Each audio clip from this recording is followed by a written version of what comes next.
नमस्कार दोस्तों, VK knowledge electrical में आप सभी का स्वागत है। दोस्तों 21 मई 2022 technical helper pre exam first shift का पेपर कंप्लीट हो चुका है। रिव्यू देख लेते हैं।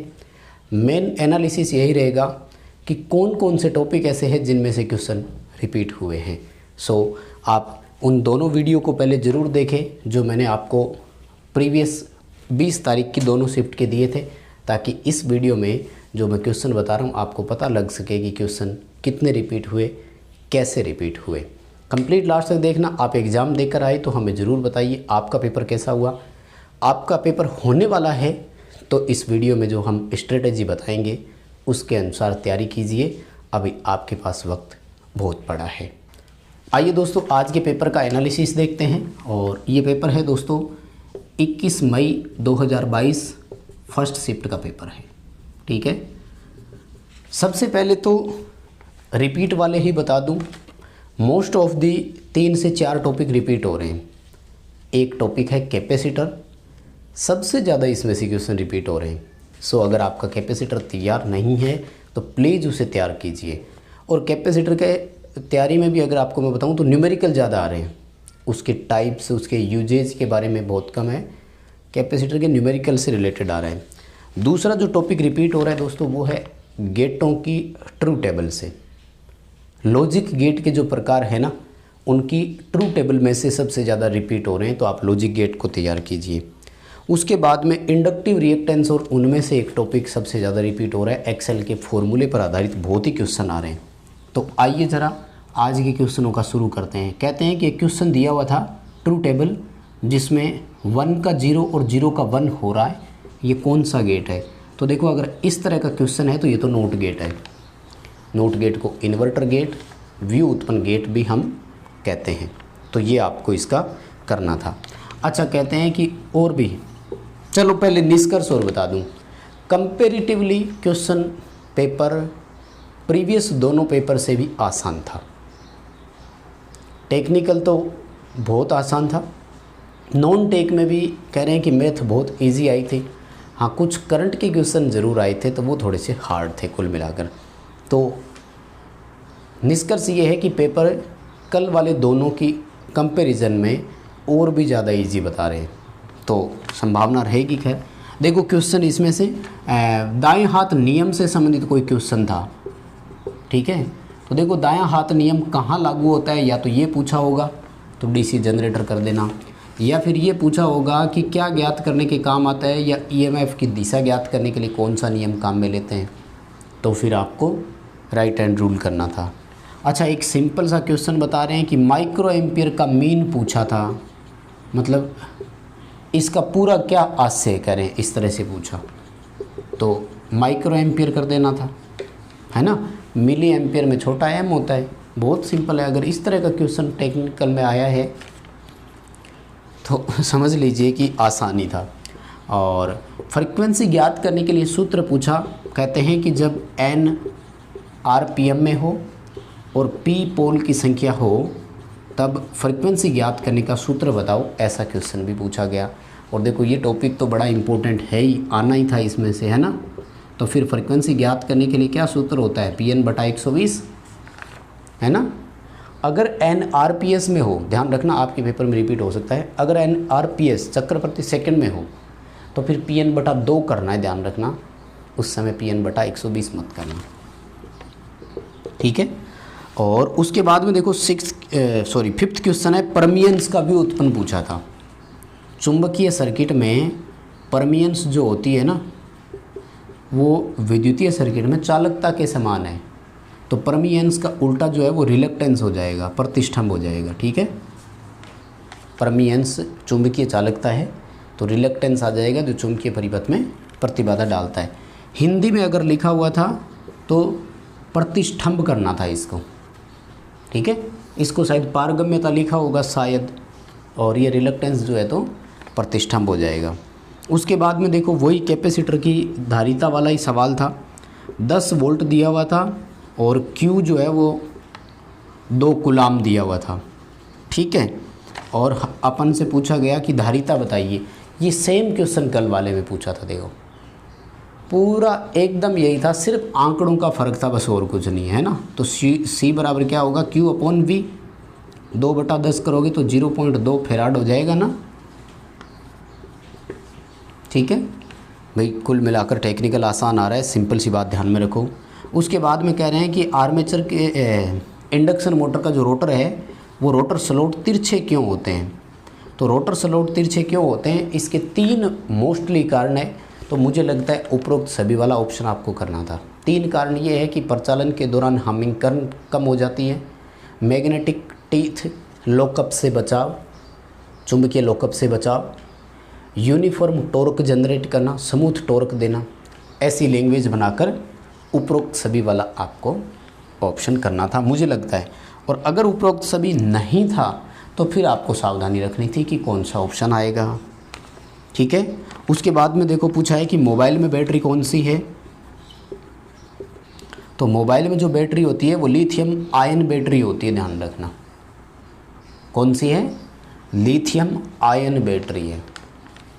जो भी ऑप्शन आपको मिल गया उसमें कर सकते हैं। और डिजिटल घड़ियों में कौन सा लैंप होता है, सॉरी सेल, लैंप क्या, डिजिटल घड़ियों में सेल है तो देखो बटन सेल बोलते हैं। वैसे ऑप्शन है तो फिर मरकरी ऑक्साइड का ऑप्शन आया होगा, है ना। जो डिजिटल क्लॉक होती है उनमें सेल पूछा है आपसे, तो डिजिटल घड़ियों में तो यही करना होगा, बटन सेल भी बोलते हैं इसको, है ना। ठीक है,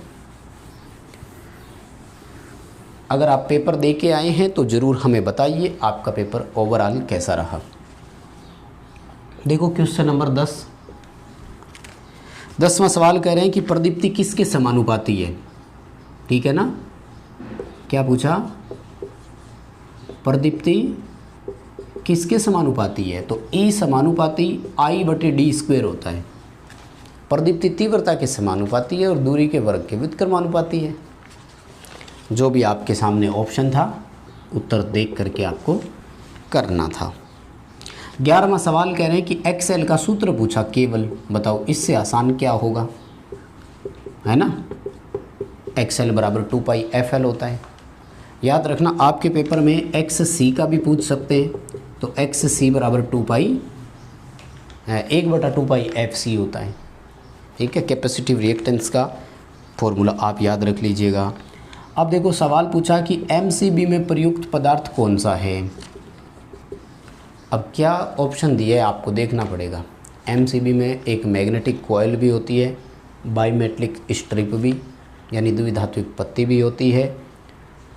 पार्ट्स के बारे में ही कोई सवाल होगा, क्योंकि बच्चों को याद देखो सारी चीज़ें नहीं रहती है, मैं मानता हूँ, आप भी समझिए इस चीज़ को।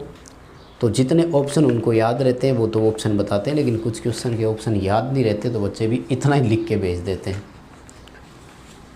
ठीक है, और बहुत सिंपल पूछा, ट्रांसफॉर्मर का वर्किंग प्रिंसिपल। कौन होगा ऐसा जिसे ट्रांसफॉर्मर का वर्किंग प्रिंसिपल नहीं आता होगा। तो ये तो सबके लिए ही आसान हुआ ना। म्यूचुअल इंडक्शन करना था, शुद्ध हिंदी करना है तो अन्योन्य प्रेरण। अन्योन्य प्रेरण को हिंदी में पार्श्व प्रेरण भी लिखते हैं, सह प्रेरण भी लिखते हैं। और अगर नहीं आए तो फिर पूरा वही करना है, फेराडे का विद्युत चुम्बकीय प्रेरण नियम।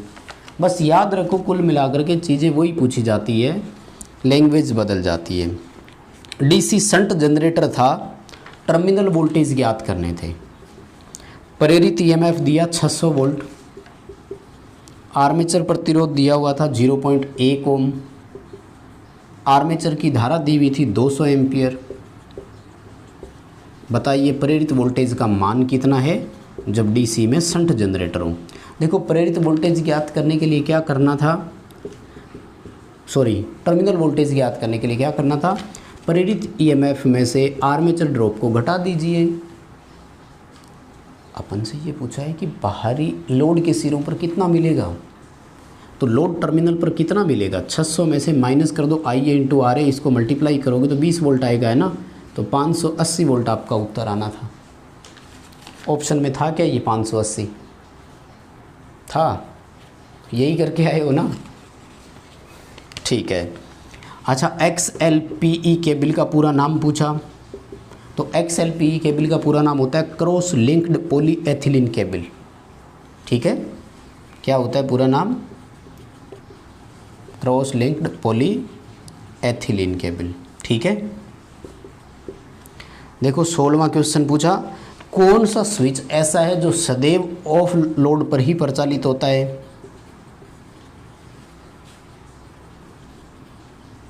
सदैव ऑफ लोड पर प्रचालित स्विच कौन सा है? किसी को बताने की ज़रूरत है क्या इस क्वेश्चन का आंसर? आइसोलेटर। Very good. कितनी बार बताया था ये, तो हर पेपर में शायद मैंने क्वेश्चन देने का प्रयास किया था,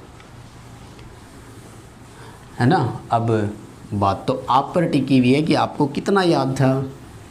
खैर मुझे नहीं लगता टेक्निकल में किसी बच्चे को कोई प्रॉब्लम आई होगी क्या, और आगे भी नहीं आएगी।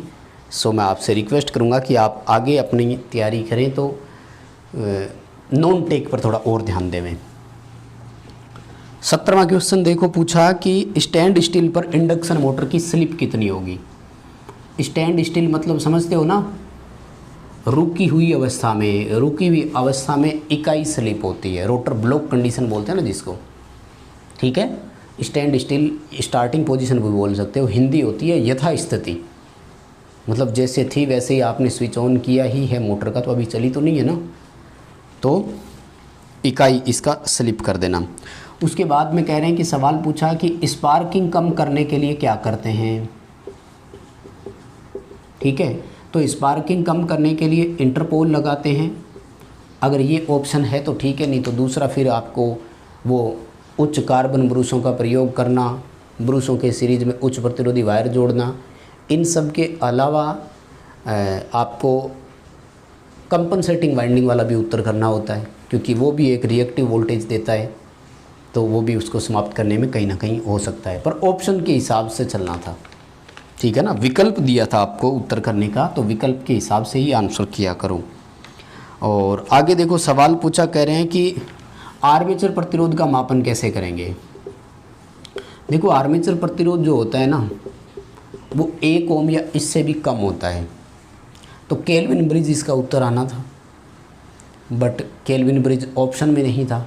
जब केल्विन ब्रिज ऑप्शन में नहीं है तो फिर ओम मीटर ही करना है।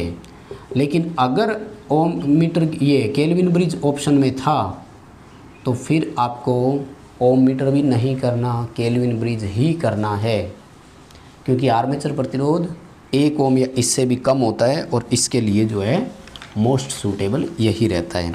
और भी बहुत सारे क्वेश्चन आए, इजी क्वेश्चन थे। सीटी दिया हुआ था 100:5 का, और इसका गुणक पूछा, तो गुणक हमेशा सीटी के रेशियो से ही निकलता है। गुणक कितना आ जाएगा? 20 यानी 20। और भी बहुत से क्वेश्चन मिले थे दोस्तों, लेकिन ओवरऑल निष्कर्ष यही है ना कि थ्योरी आसान आ रही है। तो बहुत है, मोटा मोटी 20 क्वेश्चनों से आपको एनालिसिस हो गया होगा। आप टेस्ट पेपर देकर आए हैं तो प्लीज़ कमेंट करके बताइए कि यही क्वेश्चन आए थे क्या। और वीडियो लाइक कर दीजिए, चैनल सब्सक्राइब कर लीजिए, जल्द ही आगे को और अपडेट आप तक पहुंचा देंगे। पेपर नहीं हुआ है तो अच्छी तैयारी कीजिए। आपको बहुत शुभकामनाएं।